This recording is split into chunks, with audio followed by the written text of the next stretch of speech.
Should you use a foam roller for IT band syndrome? If you've been hanging around a gym for any prolonged period of time, you've probably heard people say to foam roll your IT band if it's hurting. It's one of the most common recommendations that people give, but foam rolling isn't necessarily a long-term fix. Hi, I'm Dr. Dave Candy, and in this video, I'm going to explain how to use a foam roller for IT band syndrome, plus some other things that may be even more important than foam rolling if you do have IT band syndrome.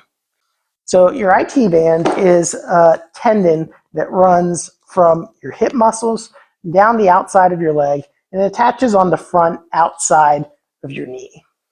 So the IT band is really just a fascia, or kind of like a big thick tendon, and you really don't want to stretch tendons or fascia because they tie muscles to bones. They're really thick, tense collagen fibers, and in order to stretch those fibers, you'd actually kind of injure the tendon. So that's not the goal of using a foam roller. What really happens when you use a foam roller is you mobilize the muscles in front and in back of the IT band. And that's truly just one muscle. It looks like two, but it's the outer quad muscle called your vastus lateralis. And that vastus lateralis runs underneath your IT band, and there's little attachments on the front and back of the IT band to the vastus lateralis. And so you can develop adhesions or places where it's kind of bound together between the IT band and the vastus lateralis, and it can affect your mobility as you're doing various activities like running or jumping or squatting. And so using a foam roller is good to kind of help remove those adhesions between the vastus lateralis and the IT band, but it doesn't truly mobilize or stretch the IT band itself. And again, that's probably not a good goal to go towards. So here's how you use a foam roller if you do have IT band syndrome or pain in your IT band. You'll want to lay with the IT band that's sore over top of the foam roller, but not really directly over top. Laying directly over top of your IT band and rolling is really pretty uncomfortable. And again, you don't necessarily want to try to stretch the IT band itself.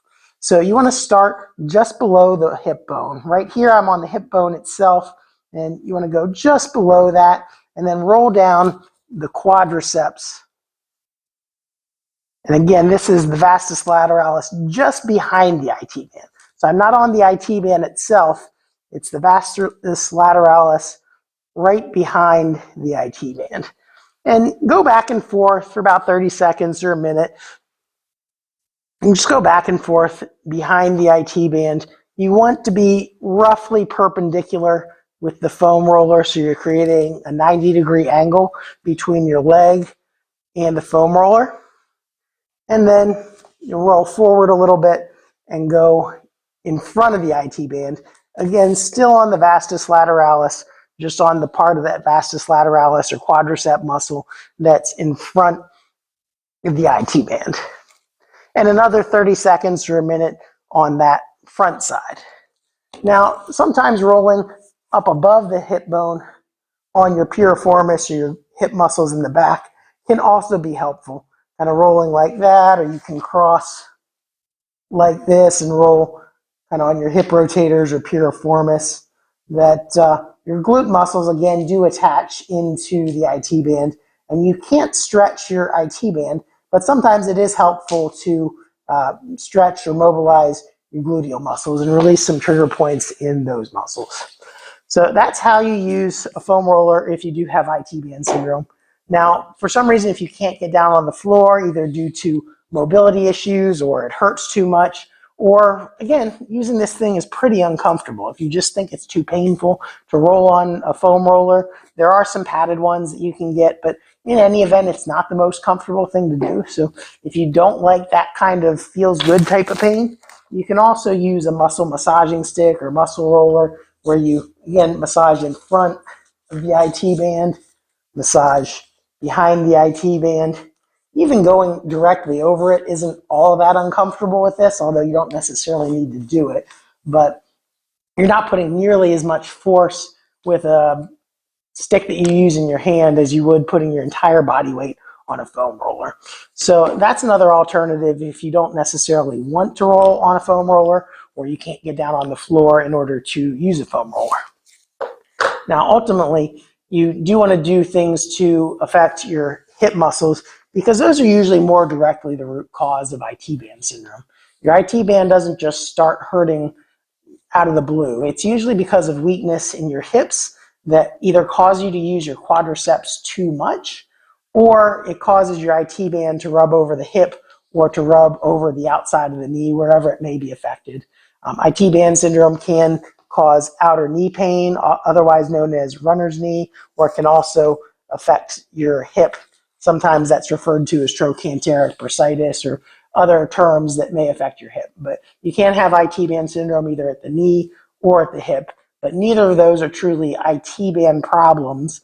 It's usually weak glutes that gets the IT band and the other tissues around it inflamed.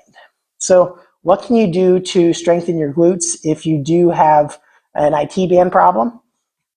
Well, there are a couple things you can do, but largely they're one-legged activities where you're balancing on one leg or putting your weight on one leg because it controls your side-to-side strength. If you have two legs on the ground, for example, like in a squat, then you're not going to have to use your hip abductor and rotators quite as much because one side is counterbalancing the other. And so doing exercises like balancing on one leg or single leg squats or lunges, keeping your knee over top of your toe and keeping your weight more on your heel are good things to do if you do have IT band problems. So those are the longer term fixes. Outside of that, it is helpful to see a physical therapist or another healthcare professional who does specialize in musculoskeletal pain, particularly deals with IT band syndrome and other types of hip and knee problems. So if you are in St. Louis and you need some help for IT band pain or another hip or knee problem, just contact us at More for Life and we'd be happy to help you out.